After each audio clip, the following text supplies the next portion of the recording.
Почитувани пријатели, ве покануваме да бидете дел од утринската програма Глас на надежда. Секој ден, од понеделник до петок, во 8 часот и 30 минути со Томе Трајков. На Facebook страната на Глас на надежда.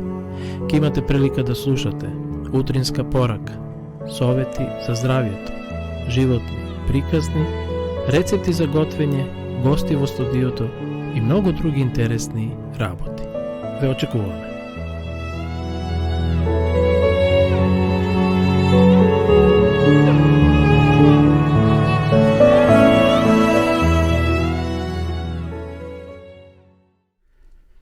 Добро утро, почитувани гледачи. Срдечен поздрав од студиото на радио Глас на надежда од Кавадарци. Ја следите утринската емисија која се емитува од понеделник до петок, секој ден во 8 часот и 30 минути. И денеска сме со вас, приготвивме интересни содржини, верувам ќе го задржиме вашето внимание. Денеска сме 13. јануари 2022 година, 13. ден во ова календарска година. Сонцето изгреа овде на овие простори во 6 часот и 57 минути, а ќе зајде во 16 часот и 25 минути. Ова се однесува на Тиквешкиот регион. Што се однесува до денешната временска прогноза, утрово осамна променливо облачно време во Кавадарци, доста е студено, -4. Што се однесува до воздухот, квалитетот на воздухот, според ова апликација која ја поседувам, покажува дека во Кавадарци моментално воздухот е делумно загаден. Намалете ги вашите прошетки или активности надвор доколку осетите некои симптоми. Значи, еве ова апликација ни покажува дека квалитетот на воздухот моментално во Кавадарци е делумно загаден, бидејќи има мерна станица и се мери квалитетот на воздухот во Кавадарци и Кавадаречко. Што се однесува до временската состојба за денеска, таа гласи дека ќе имаме сончево и студено со мала локална облачност, ќе дува слаб до умерен, а вдолж поврдарието засилен ветер од северен правец. Ова се однесува на целата територија на Македонија.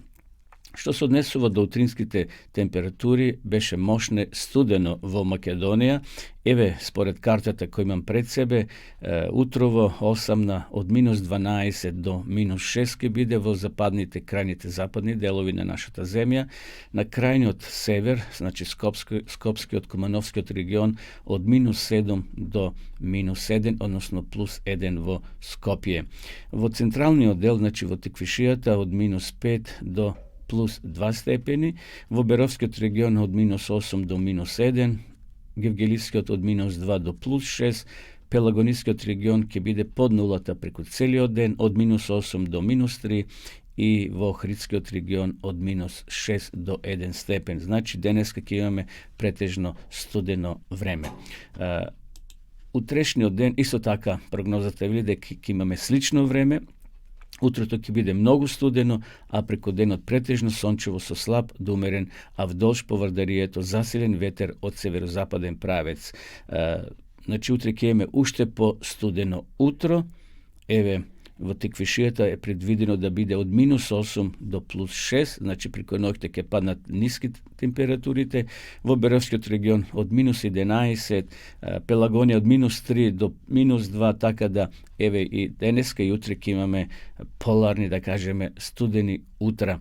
Што се однесува до следните 3 дена, температурата малку ќе се покаче, но преку ноќта повторно ќе имаме ниски температури, а преку дента ќе имаме до +11 степени се однесува за сабота, значи од 3 до +11 преку дента, во недела од +1 до 9 и така натаму. Значи, температурите ќе се кренат, бидејќи се уште има замрзнат снег, полека се топи, но еве денеска и утре ќе имаме, како што реков, претежно студени утра и преку денот ќе имаме се уште студено време. Затоа облечете се ако излезете надвор. Видовме и слушнавме дека квалитетот на воздухот моментално е загаден малце во Кавадарци, но веруваме дека ќе дувнат ветришта и ќе наидеме на добар воздух ако планирате да прошетате денеска.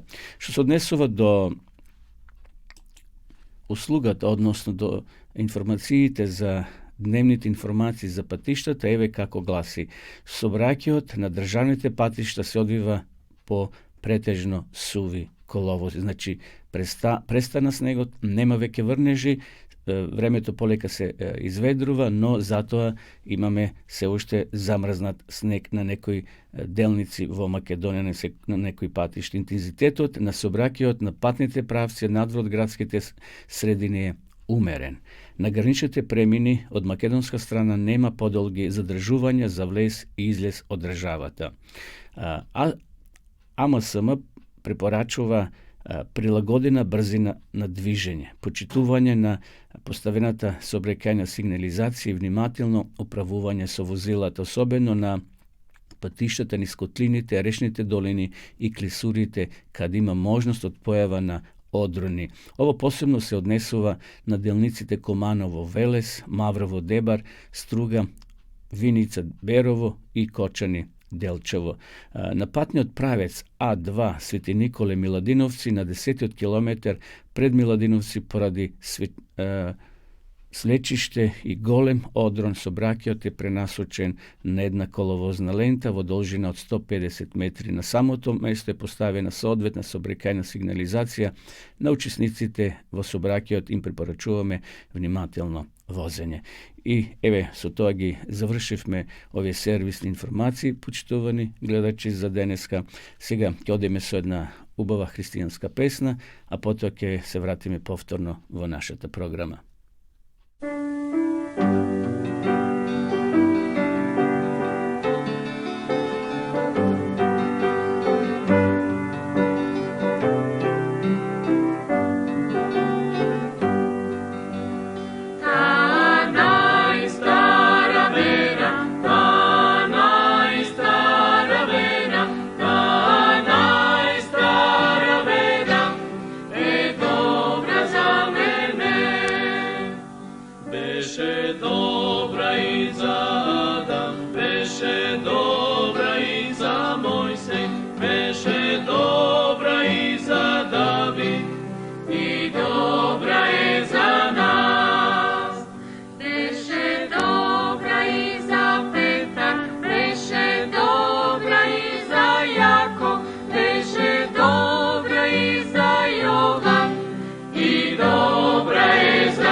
Еве не повторно назад во нашата емисија, почитувани гледачи. Вие следите утринската програма на радио Глас на надежта, адвентистичко радио кое емитува својата програма секој утро од понеделник до петок.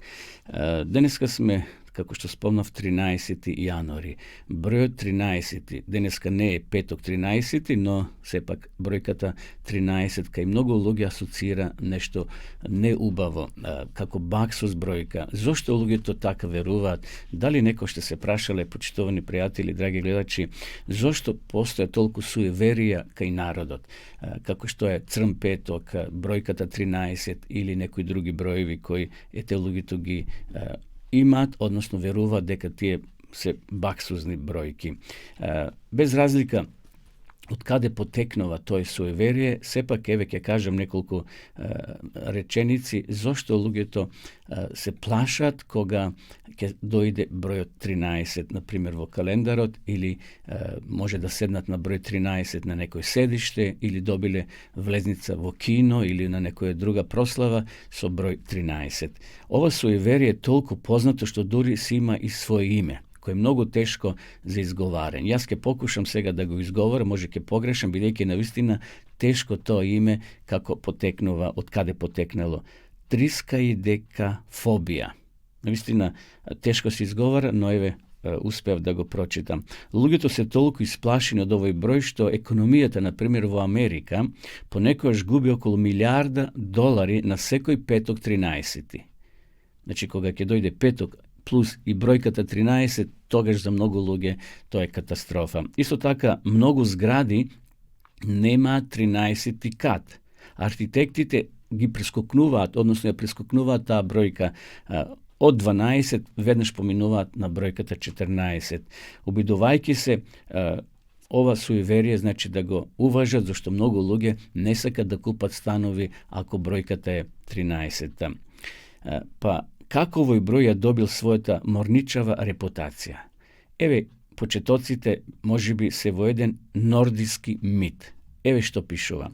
Кога на една забава, која била одржана од 12 богови, се појавил 13-тиот гостин, еден од боговите умрел. Неговата смрт била проследена со ужасно уништување. Суеверието исто така може да биде поврзано, некои го поврзуваат и со Јуда како 13-ти член на тајната вечера. Знаеме, имало 12 апостоли плюс Исус Христос како оној кој председавал на таа света вечера. Значи, има многу и други податоци во врска со овој број. Еве, ќе ви пренесам, почитувани гледачи. Значи, занимливо е, значи, како што спомнав, ако е петок и 13-та бројка, тогаш уште поголема катастрофа и тоа суеверие доаѓа до изражај. Например, спомнав дека кога градителите градаат згради, 13 број нема. Или во многу светски хотели не постои соба со број 13. Некои, значи, авиокомпании одлучиле од своите седишта или карти кога издават да се исфрли бројката 13, односно 13-то седиште. Еве, например, еден податок, кога во Белград пристигнал телефон, они првиот телефон, никој не сакал да го добие бројот 13. Знаете, сите добиваме порано кога се купува телефони, односно кога се добива броеви, и кога ќе дојде бројот 13, ете во тоа време го отфрлувале или не го прифакеле бројот 13. Бидејќи го сметале дека тој број е баксузен. И знаете кој го добил тој број? Е доделен на белградските кланици. Едноставно таа фирма го зела тој број 13. Например, во Формула 1 не постои автомобил со бројот 13. Овој број е тргнат, порано имало. Значи, формула со број 13. Меѓутоа, кога се случило катастрофа, кога двајца возачи загинале, кои го носиле тој број 13, едноставно подосна никој не сакал да го има на својот автомобил, значи бројот 13 и се прескокнува. Во градот Утрехт, во Холандија, на железничката станица не постои перон со број 13. Например, еве уште еден податок, во Велика Британија петок бил ден за бесење на оние кои били осудени на смрт. А до бесилката имало 13 скалила. Значи, интересно, петок или бројката 13, ако е 13 во петок како се падне, тоа било јавно место или момент кога ги беселе тие кои били осудени на смрт, и до бесилката имало 13 скалила. Еве, почитувани гледачи, кажавме нешто за бројот 13, можеби нешто знаевме, нешто слушнавме ново. Како е да е, не постои баксус број. Број си е број, затоа немој да бидете суеверни. Дали е 13, дали е петок 13 или било што, дали ќе ви помине црна мачка преку пат, немој воопшто да се осврнувате на тоа. Нема проклетство, нема црни магии, тоа е само секако постои во смисол ако веруваме, ако сме оптеретени со таа бројка или со црна мачка кој поминала низ мојот пат и така натаму, едноставно нашиот живот е во раците Господови. Еве да прочитам неколку капки на мудроста. Како што облаците го покриваат сонцето, така лошите мисли разумот. Нека изборот кој го правите биде одраз на вашите надежи, а не на вашите стравови. Благословени се кротките луѓе, зашто тие ќе бидат наследници на земјата. Mnogo problemi na sветот би ги немало кога би зборувале едни со други наместо еден за друг. Многу е лесно да поразиш некого, но многу е потешко да го победиш. Како што огнот не се гаси со оган, така и злото не се гаси со зло. Не се сите будни кои имаат отворени очи. Верата е рака која го прифаќа Божиот дар. Еве тоа беа неколку капки на мудроста, меѓутоа кога пред малце зборував за бројот 13, знам дека многу луѓе кога ќе дојде тој број во месецот, а во секој месец доаѓа бројот 13, но ако се падне уште во петок, тоа е катастрофа за сите оние кои се суеверни и кои веруваат во таа бројка. Можеби во тие моменти се чувствуваме осамени, отфрлени. Еден познат лекар го прашале кој е најтешката болест во денешниот свет. Осаменоста, рекол без двумење. Чиста осаменост. А потоа продолжил. Колку што побрзо поминува времето, во тоа сум се поубеден дека нема попроширена и потешка болест од чувството на осаменоста. Секој во одредени часове изложен на низиниот напад. Кај многумина ова болест поминува во хронично заболување и депресија. Многумина патат од неа, од меланхолија и безнадежност. Лекарите не можат тоа да го излечат. Можете само да оболете од тоа. И Елена Вајт, еден духовен писател, еве што напишала. Ако својот живот го посветиме во служба на него, никогаш нема да се најдеме во положба за која Бог нема решение. Какви да се нашите неволи, имаме сигурен советник. Какви да се нашите таги жалости, каква и да е нашата осаменост, имаме пријател кој со нас сочувствува. Доколку во нашето незнаење направиме погрешен чекор, Христос нема да не остави. Еве, ова беше пораката од овие капки на мудроста и мал осврт на осаменоста. Ако се почитуваме денеска, почитувани гледачи, иако е 13. јануари, не треба воопшто да бидеме осамени. Ако можеби немаме пријател моментално и немаме друштво, но сепак не сме сами. Со нас е Исус Христос, односно Светиот Дух, кој го ветил своето присуство и зашета во текот на целиот наш живот до крајот на векот, како што вели Евангелието според Матеја. Еве сега ќе ја прочитам и ќе ја пренесам пораката, односно утринската приказна за деца и за возрастни. Насловот е Услишена молитва. Било празнично попладне. Многу деца се собрале за да си играат.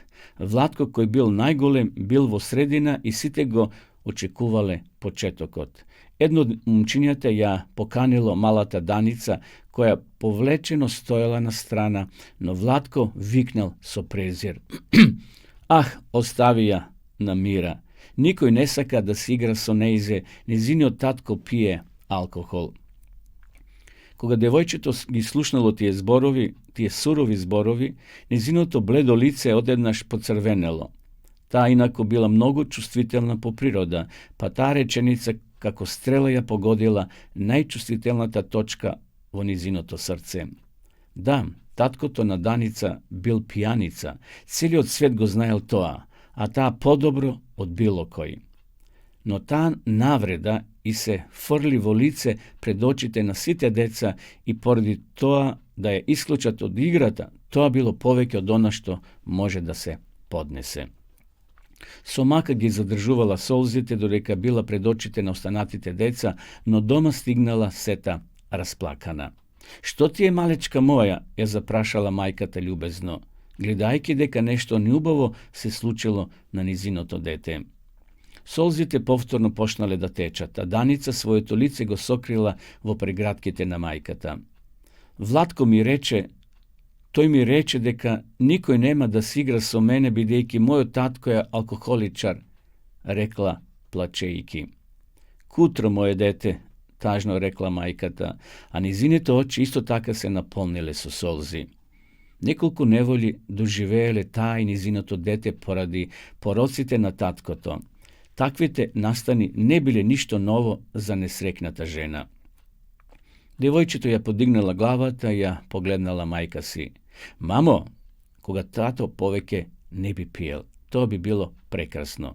Што мислиш, дали тој би можел да не пие повеќе? Јас толку многу сакам да бидам како и другите деца и да си играм со нив.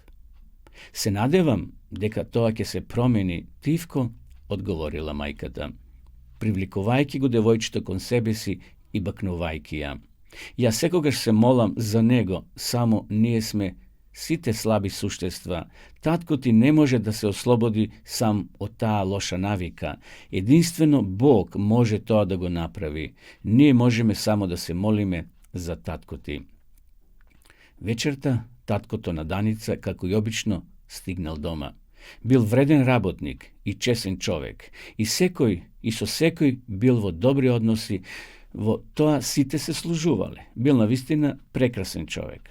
Но откако се предал на алкохолот, сите знаеле дека тоа порано или подосна ќе го уништи.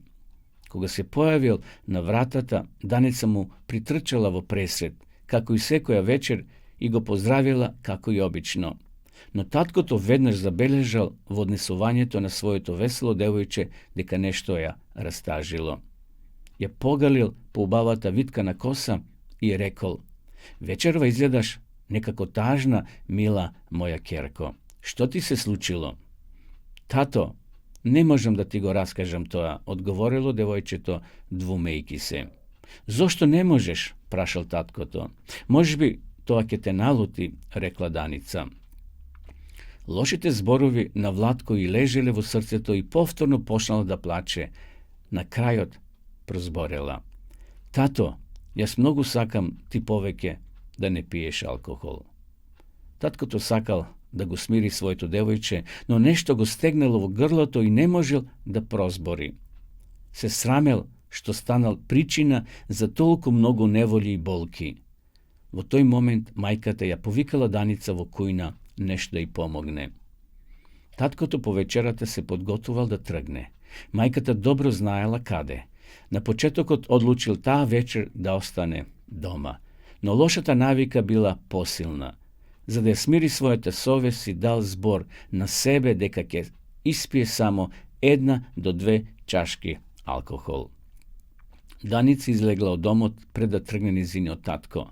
Во моментот кога поминувал покрај грмушката во градината, го слушнал гласот на своето девојче и застанал да слушне. Мил мој Спасителу, Исусе, јас те молам да му дадеш сила на мојот татко повеќе да не пие алкохол. Направи го тоа да стане како што беше претходно и другите деца повеќе нема да ме презираат. Те молам со целото срце, направи го тоа за мојата мајка и за мене. Таткото, воздржувајќи го својот здив, ја слушнал едноставната молитва на својата керка. Секој збор го забодувал неговото срце, а совеста остро го осудувала. Кога Даница ја завршила својата молитва, тој се приближил, клекнал покрај нејзе, ја прегарнал и тивко се помолил. Татко небесен, во овој момент ти ветувам дека повеќе нема да пијам се додека сум жив. Дај ми сила да го одржам своето ветување. Помогни ми да станам подобар. Колку сум срекна, тато, колку сум срекна, извикала Даница, прегрнувајќи го својот татко. Сега ми е сеедно што ќе кажат децата, бидејќи ти повеќе нема да пиеш алкохол. Таткото го фатил своето дете за рака и двајцата влегле дома. Со чувство на радост и благодарност таа вечер се собрало семејството на масата. Тоа било почеток на нов живот. Молитвата на Даница била услишена. Еве тоа беше приказната за деца и за возрастни почитувани гледачи. Ако се најдовте во таа приказна, ако почувствувавте нешто во вашата душа, навистина заблагодарете му на Бога што не пиете, што не пушите. Ако имате ваш некој роднина, пријател кој можеби го имат овој порок, молете се. Само молитвата Бог може да му го згади алкохолот на оној кој го потреба, бидејќи алкохолот не е храна. Алкохолот ги уништува нашите мождани клетки и не прави физички да бидеме инвалид, односно да го упропастиме нашето здравје. Еве сега продолжуваме со уште една песна, почитувани гледачи, потоа се враќаме да ја проследиме следнава рубрика.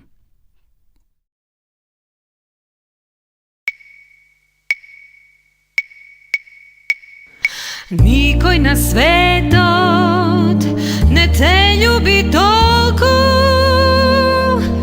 kako što te ljubi Bog. Razmisli ti, sega si mlad, slušaj go glas od Božji. Nikoj na svetot neke te saka kako što te saka Bog. Po ovoj čas štom čuješ glas, ne čekaj srce, daj mu. Nikoj na svetot ne te ljubi toliko kako što te ljubi Bog. Nebo to je široko ko nežna ta Božja ljubov. Visoki se gorite, no Bog ljubi poveke. More to je dlaboko ko nežna ta Božja ljubov. Beskrajene kosmosa, baš kako što ljubi Bog.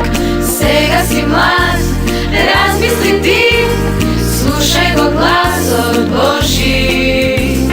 Nikoj na svetom ne te ljubi toliko kako što te ljubi Bog.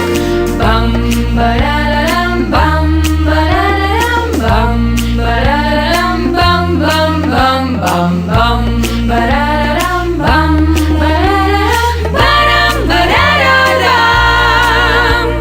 V ovoj čas štom čuješ glas, ne čekaj srce, daj mu. Nikoj na svetom ne te ljubi toliko kako što te ljubi Bog. Ja varaš li vistinata, vistinata evo Hrista, smislata na životov, ja dava o samotoj. Pobaraš li i patot prav, toj voli salkom Hrista. I samo Isus Hristos se, vistina, život i pad. Razmisli ti, sega si mlad, slušaj go glas od Božji. Nikoj na svetom ne te ljubi toliko kako što te ljubi Bog. V ovoj čas štom čuješ glas, ne čekaj srce, daj mu. Nikoj na svetom ne te ljubi toliko kako što te ljubi Bog. Kako što te ljubi Bog. Kako što te ljubi Bog.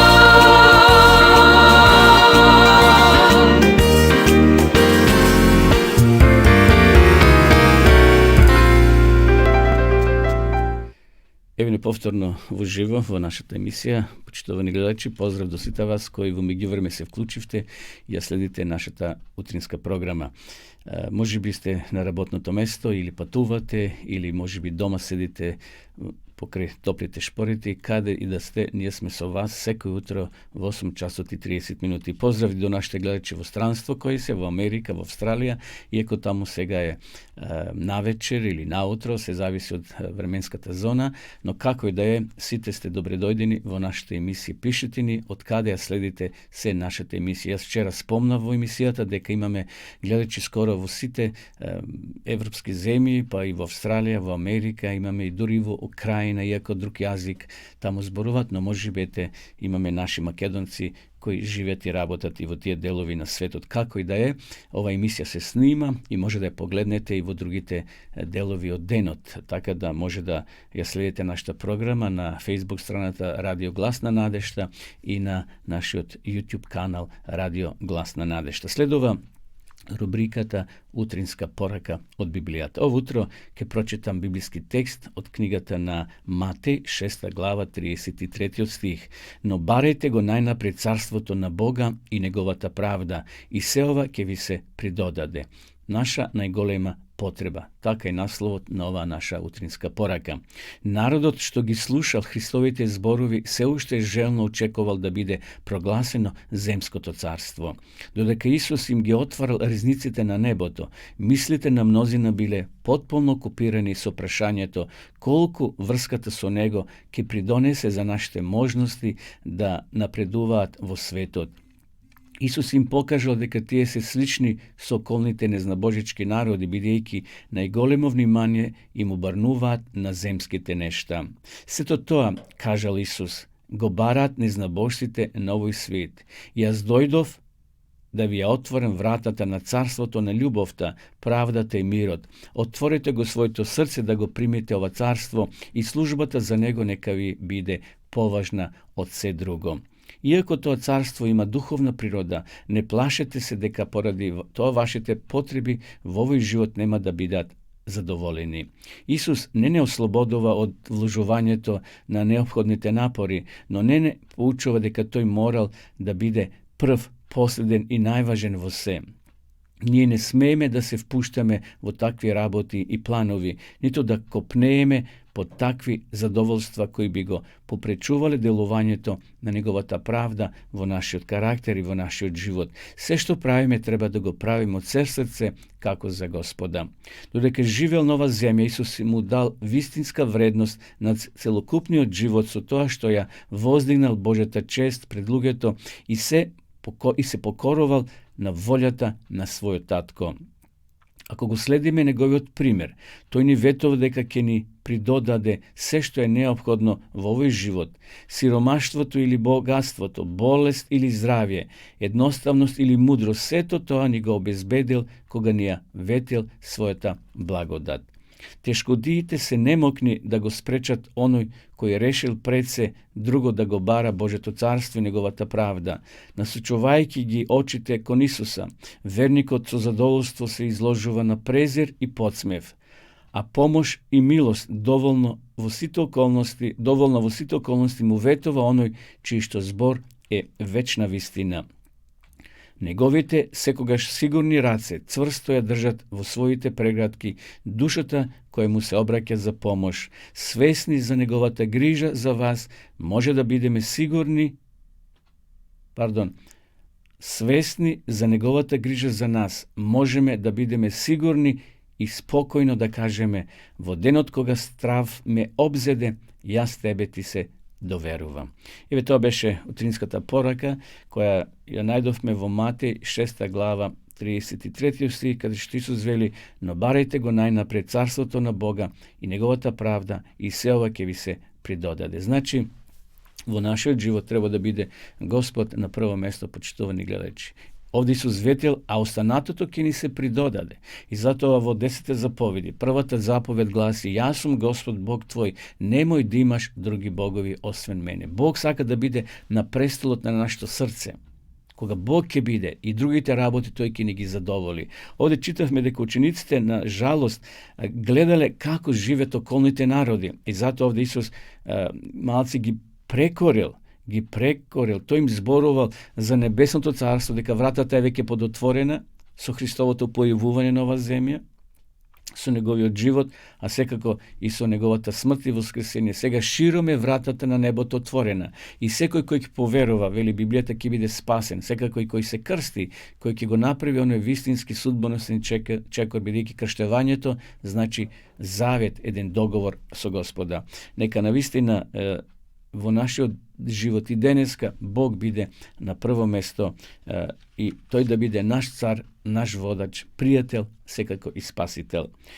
Почитувани гледачи, вие кои сакате да изучувате Библијата по дописен пат, постои електронска дописна библиска школа.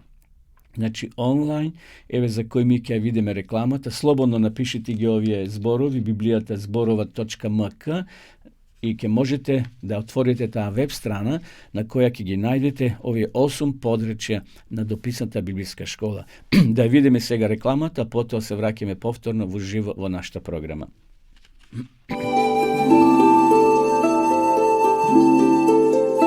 Почитувани пријатели, доколку сакате да ја изучувате Библијата, Имате изворедна прилика тоа да го сторите преку онлайн веб страницата на Библијата зборува. Оваа веб страница е креирана за да ви обезбеди сеопфатно, организирано и темелно проучување на Библијата. Курсевите се бесплатни и без обврски. Можете да го следите во кое било време, тогаш кога вам ви одговора. На располагање ги имате следниве курсеви: библиска археологија, библиски пророштва, за верата и верувањето, библиски совети за здравјето, библиски совети за бракот и семејството. Запознајте ја Библијата, Светото писмо на Стариот и Новиот Завет преку курсевите на интернет или во печатена форма.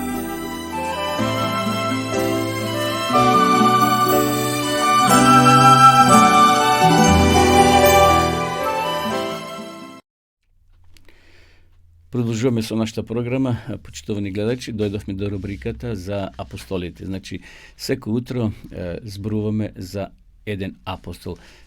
Значи, имаме 12 апостоли, толку Исус ги имал како следбеници и ќе кажеме по неколку мисли, неколку реченици за секој од апостолите. Утрово се одлучив да зборуваме за апостол Филип. Може би толку непознат, но сепак познат, бидејќи е запишан во Библијата и еве за него што дознаваме. Свети апостол Филип е еден од 12 апостоли на Исуса Христа. Бил роден во Вицеида, тоа е во пределот во покраината на Галилеја. Исто како и апостол Петар и апостол Андреј. Според Библијата тој бил повикан од страна на Исус Христос да го следи и да му стане апостол. Зборот апостол, знаете, значи пратеник. Тој станал Исусов пратеник. Тогаш тој се запознал и со Натанаело, кој според мислењата се смета дека е другото име на апостол Вартоломеј. Евангелието го проповедал во Галилеја, во Грција, Аварија, Етиопија. Според верувањата, во Грција евреите сакале да го погубат, но тој успел да се спаси со помош на Господа, каде подосна еврејскиот архиерер ослепел. Вршејќи чуда, некој вела дека традицијата и тоа го забележало, воскреснал дори и мртовец. Негови придружници се сестра му Маријама и апостол Вартоломеј. Овде имало некоја опасна змија. Тоа се случило во фригискиот град Јерапол, се сретнал со друг мисионер, со апостол Јован, и се верува според традицијата дека таму се случило некое чудо, значи опасна змија се појавило и едноставно некој бил каснет, но Филип успел да го излечи. Секако со Божја помош, со Божја молитва. Според верувањето се отворила земјата и проголтала неколку луѓе и мнозина истомисленици како него. Тоа е исто така една случка поврзана со Филип, иако немаме тие такви податоци во Библијата, но легендите го направиле своето за секој од учениците.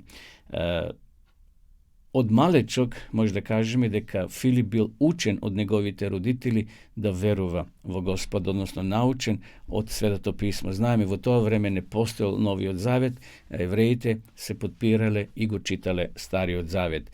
После слегувањето на Светиот Дух, Филип ревносно го проповедал, рековме, Евангелието во Азија, во Грција и во некои други делови од Палестина. Што може да кажеме уште за Филип? Дека еден питом човек со еден прекрасен карактер, кој бил 100% одан на Исуса Христа и на вистина тој го проповедал Словото Божие, тамо кај што се движел, успел да основа многу групи на христијани, благодарение на неговата пожртвованост и неговата ревност во проповедање на Словото Господово. Овој добар, чесен апостол исто така пострадал во 86 година во времето на царот Домитијан. Знаеме дека од историјата скоро сите апостоли страдале на некој си начин, освен апостол Јован, кој починал, би рекле, од природна смрт, иако gavalo preko pojedini luk je sakali nego da ga uništi, go stavale vo žeško maslo, no Bog na čudesen način go izvlekol. Eve, to beše porakata, što ja najdovme vo životot i vo rabotata na apostol Filip. No, bi sakal samo da kažem nekoliko rečenici, počtovani gledajući za životot. Imam ovdje jedan citat od knjigata Kopnežot na vjekovite, pa sakam da go spodelam. Međutim, na onoj što pravi zlo, treba da mu ukažeme na zloto. To ne smeme da go napravime predmet na našite međusobni komentari i kritikuvanje. Duri, ni po iznesuvanje to pred crkvata. Nemame pravo to da im go povtoruvame na drugite. To je znači nešto, ako slušneme za nekoga, neko je slabost, ne smeme u to da pravime cirkus ili da pravime rekla kazala. Nemame pravo to da go povtoruvame na drugite, da go prenesuvame. Ušte ako nešto dodademe, pa na kraju otki ispadne cel roman. Soznanijeto za greškite na hristijanite, ke bide samo pričina za sopka, za svetot što ne verova. A ako razmisluvame zova, može da imame samo šteta, zašto su posmatranje to i nije se menuvame. So želba da gi ispravime greškite na nekoj brat. Hristovio duh ke ne vodi da go štitime koliko što je možno od kritikuvanja, duri i od njegovite brake i ušte poveke od prekorite na neverniot svet.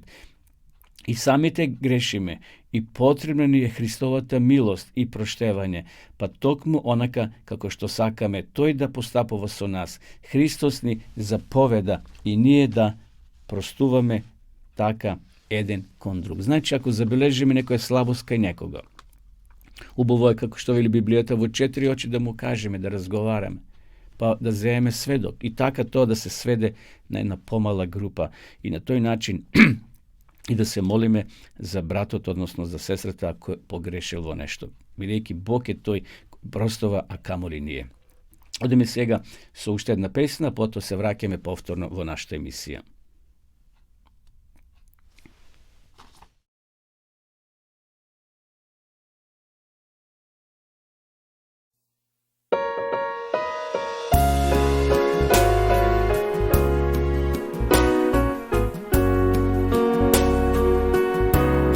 Samo sam čovjek i tako grešna sam ja. O Bože, pošalji pomoć ti sad svoju sa neba. Mir svoj ti daj mi, milost mi daj.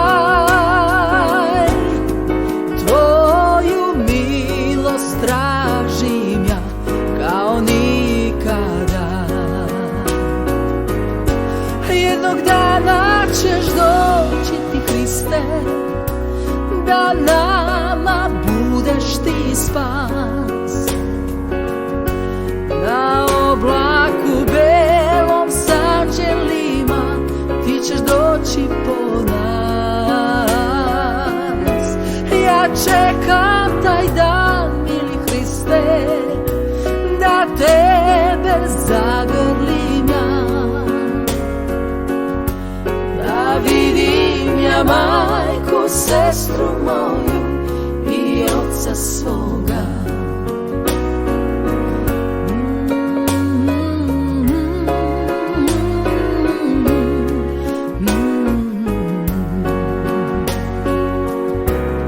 Samo sam čovjek i tako grešna sam ja. O Bože, pošalji pomoć ti sad svoju sa neba. Mir svoj ti daj mi, milost mi daj. Tvoju milost tražim ja kao nikada. O, jednog dana ćeš doći ti, Hriste, da nama budeš ti spas. Na oblaku belom s anđelima ti ćeš doći po nas.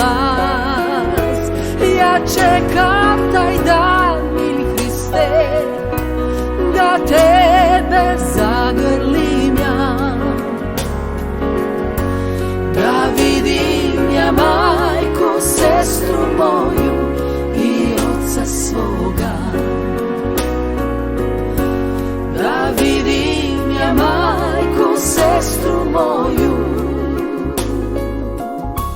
i oca svoga.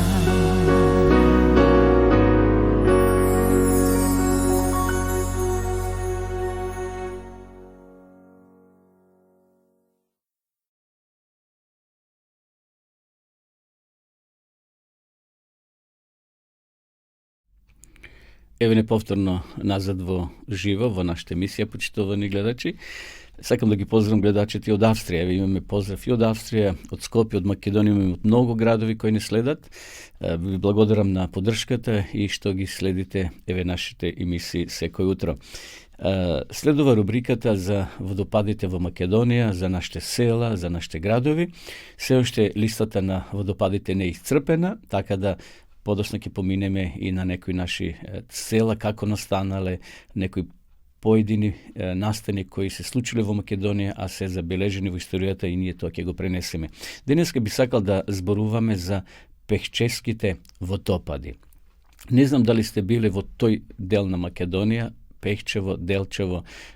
Минатото лето имаше големи пожари таму и многу од шумата е уништена, бидејќи има многу борова шума, но како е да е, освен убавата шума, имаме и убави водопади. Јас ќе спомнам сега неколку водопади кои можеби се непознати во пошироката јавност, но еве препорака да го планирате вашето време и на пролет, односно на лето ова година, да го посетите тој источниот дел од нашата земја.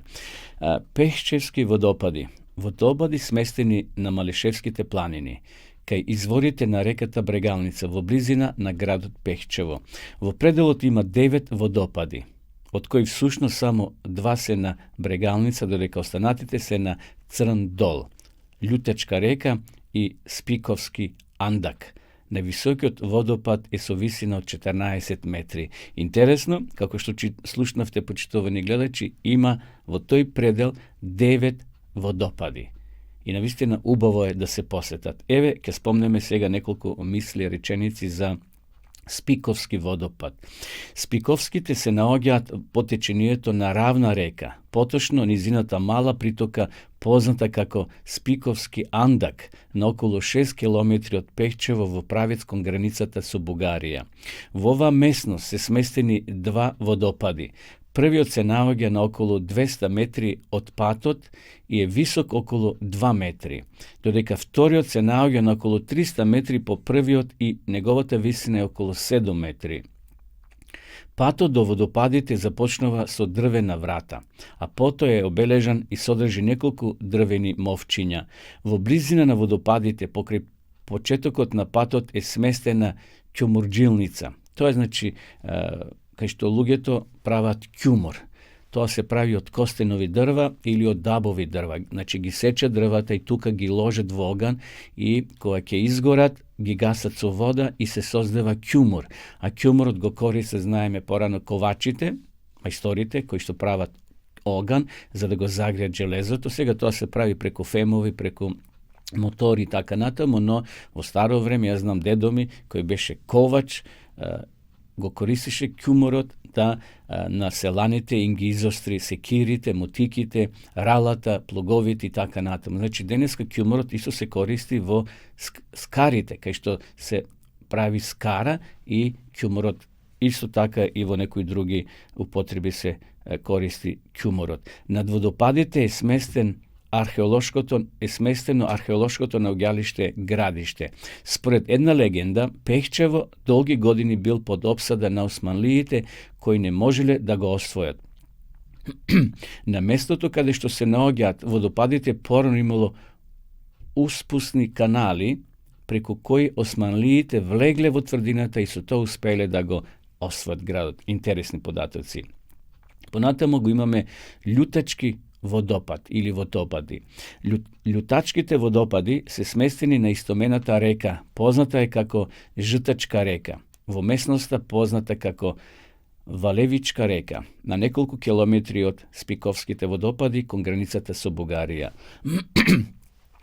Во овој предел има 2 водопади, кои што се наоѓаат на надморска височина од 1400 метри. Едниот водопад е во висина од околу 10 метри и до него може да се стигне само со теренско возило. Понатаму имаме уште едно место, уште еден водопад, Скокото. Скокото се наоѓа во истомениот шумски парк, непосредно во вливот на Љутечка река во Брегалница. Тој е висок околу 7 метри и до него води пешачка патека во должина од околу 1500 метри, кое што започнува од местото наречено Дебел Рид. Црнодолски водопад. Црнодолскиот водопад се наоѓа на истомената река. До него води пешачка патека околу 400 метри. Водопадот е висок 5 метри. Еве, ги спомнавме овие неколку водопади, почитувани гледачи, кои се наоѓаат во источниот дел близу Пехчево. Македонија изобилува со многу убави природни предели, водопади, затоа планирајте и еве на пролет нека биде предизвик за сите вас да ги посетите или да ги посетиме. Јас не сум бил во тој дел на Македонија во пределот. Иако сум бил во Пехчево и Делчево, но водопадите не сум ги посетил. Следува рубриката за здравјето, совети за здравјето или кога споделуваме поедини рецепти. Сакам овутро да ви пренесам неколку информации за ментата. Верувам ја користите ментата во разни исхрани, односно во исхраната, но и како чаеви. Лист од мента, прва помош при болките во забите, лош здив и депресија. Еве, дозволете ми, почитувани гледачи, да ви пренесам неколку интересни податоци. Веруваме дека нане често конзумирате. Тоа е еден вид на култивирана мента. Ментата е лековита билка која се користи при различни болки и здравствени проблеми.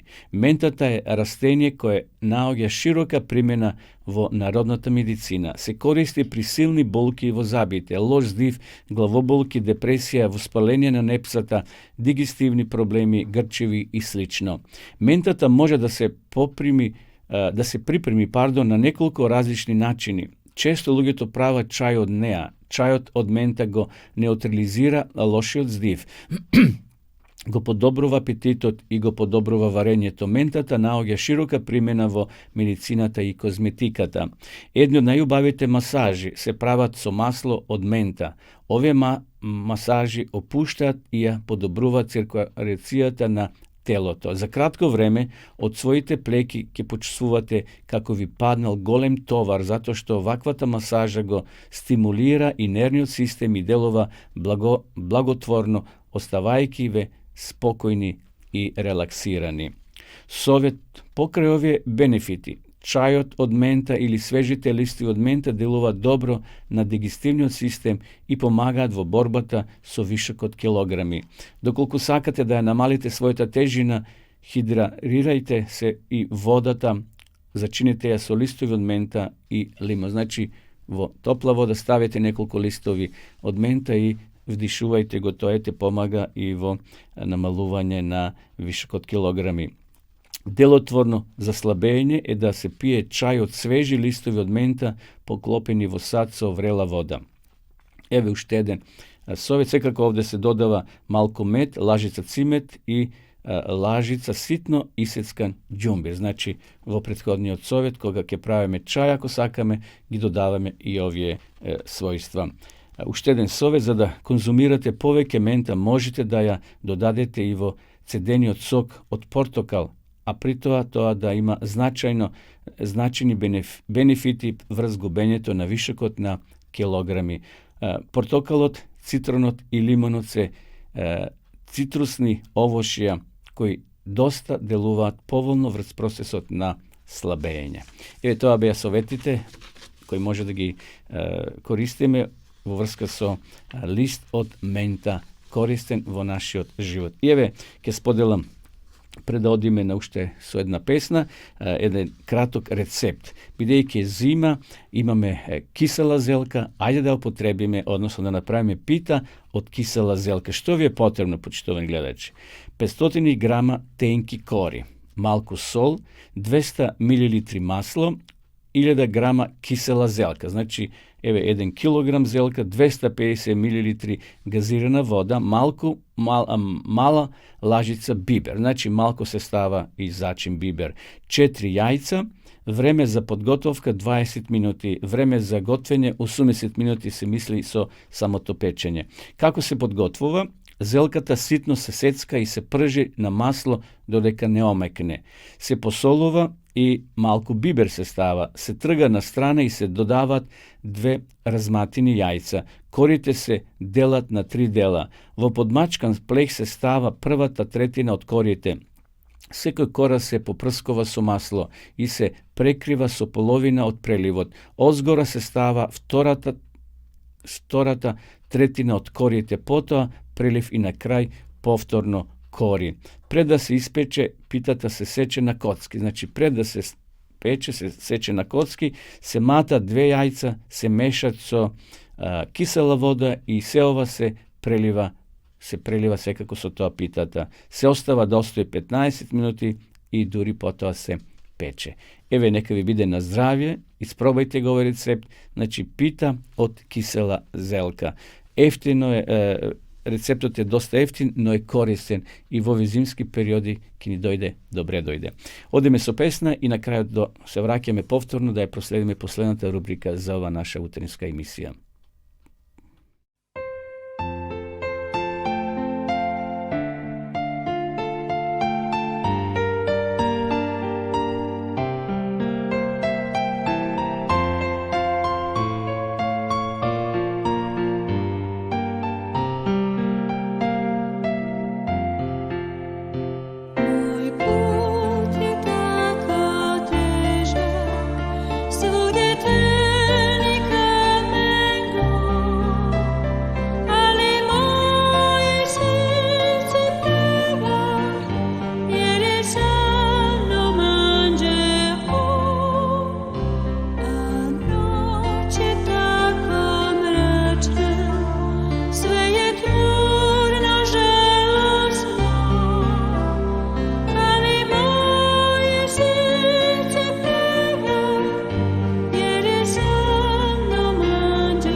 Еве, дојдовме до последната рубрика, почитувани гледачи, во нашата утринска емисија.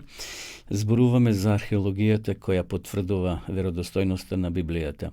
Знаеме дека овој постмодернистички свет многу работи ги успорува, не само од Библијата, туку и во светот. И затоа некои ги негираат тие настани, тие случаи кои се случиле во Библијата, како например за личностите Давид и Голијат. Верувам дека сите вие претежно кои ја читате Библијата го знаете тој случај, уште како деца сме слушнале за борбата за меѓу Давид и Голијат, кога Давид успел со неколку камчиња да го победи и да го убие, на жалост, големиот див или джин Голијат, предводник на филистејската војска, а Давид бил предводник на она помалата Израелева војска. Еве да прочитаме и денеска неколку извадоци од книгата Археологијата потврдува Библијата од професорот кој е многу виден, односно пишува многу книги, а тоа е писателот Драго Обрадовиќ, професор по археологија, и тој има напишано неколку книги и денеска сакам да ви пренесам неколку негови видувања, односно да пренесам историски податоци што археолозите ги пронашле. Историјата за Давид и Голијата со векови ја пленела мечта на проучувачите на Библијата.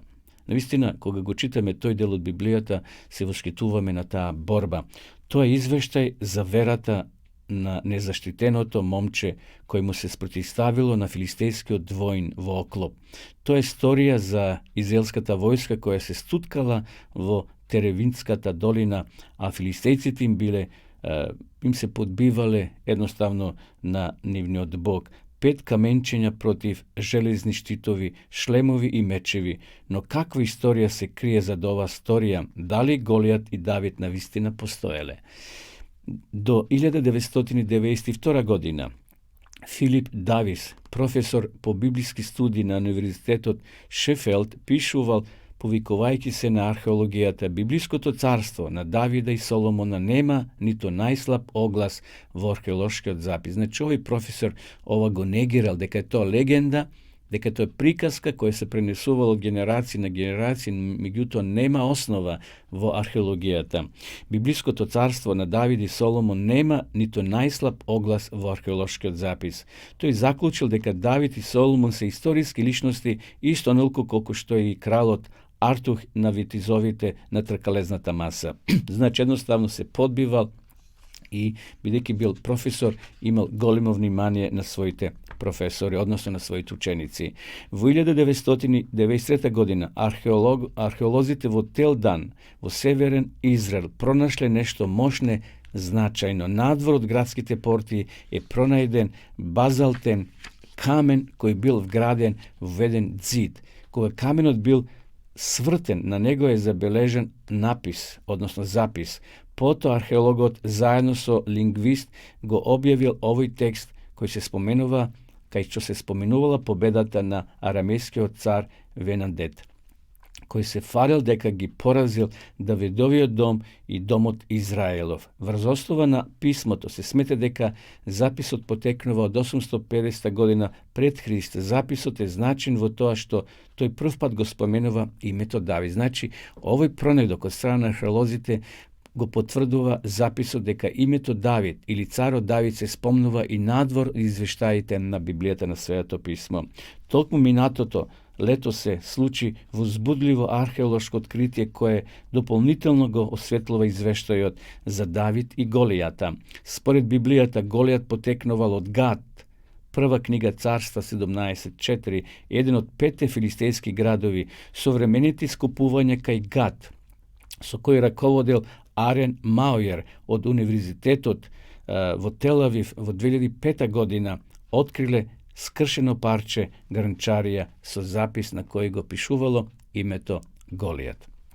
Овде сега писателот, професорот опишува уште некои интересни пронајдоци од страна на археологијата. Значи, професорот ги запишува, ги пренесува професорот Драго Обрадовиќ, кој бил и очевидец и неколку пати, тој повеќе пати бил на Блискиот Исток и учествувал во тие пронајдоци, во тие археолошки истражувања.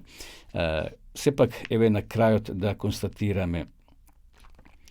Доктор Мауер, мощниот ценет археолог, кој моментно е директор на Институтот за археологија при Универзитетот Барлан, заклучува дека записот, иако веројатно не го именува непосредно библискиот Голијат, сепак укажува на Голијата или што уште поверојатно на две имења слични на името Голијат. Ово потврдува дека тие имења се користеле во филистејскиот град Гат неколку години по библискиот извештај за судирот меѓу Давида и Голијата. Почитувани гледачи, еве видовме податоци од страна на археолозите дека сепак она што Библијата го кажува во своите извештаи што е запишено е веродостојно. Така да денеска сите случаи, сите настани што се запишани во Светото писмо се веродостојни, затоа што Бог стои позади тоа. Бог ги потикнал овие писатели. Околу 40 писатели го напишале Светото писмо. Тие меѓу себе не се познавале, но ги водел еден дух, тоа бил Божјиот дух. Бог им ги открил тие настани и ете денеска во наши раци имаме Библија која е верна на оригиналот. И затоа ви препорачувам да ја читате, да ја проучувате. И ова сега еве ќе следи повторно рекламата за дописна библиска школа. Слободно отворете го тој сајт на веб страницата и прочитайте ги тие основни упатства да дознаете многу вистини од Библијата, од Светото писмо. Драги гледачи, полека дојдовме до крајот и на оваа наша денешна утринска програма. Ви посакувам да имате добар ден, успешен ден, благословен ден. Што и да се случи, да бидеме секојаш на Божја страна. Бог има најдобри планови за нас. Ви посакувам убав ден, нека Господ ви чува, ви закажувам нова средба утре навечер, не утре навечер, туку утре наутро во 8 часот и 30 минути. Утре е последниот ден од ова седмица, петок, поток имаме една кратка пауза и ќе продолжиме понатаму. Уште еднаш имајте убав ден, Господ со вас, бидете одговорни, чувајте се и довидување до утре.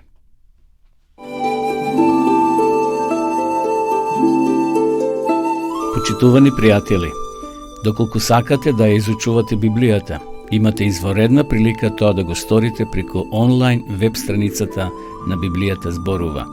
Оваа веб страница е креирана за да ви обезбеди сеопфатно, организирано и темелно проучување на Библијата. Курсевите се бесплатни и без обврски. Можете да го следите во кое било време, тогаш кога вам ви одговора. На располагање ги имате следниве курсеви: библиска археологија, библиски пророштва, за верата и верувањето, библиски совети за здравјето, библиски совети за бракот и семејството. Запознајте ја Библијата, Светото писмо на Стариот и Новиот Завет преку курсевите на интернет или во печатена форма.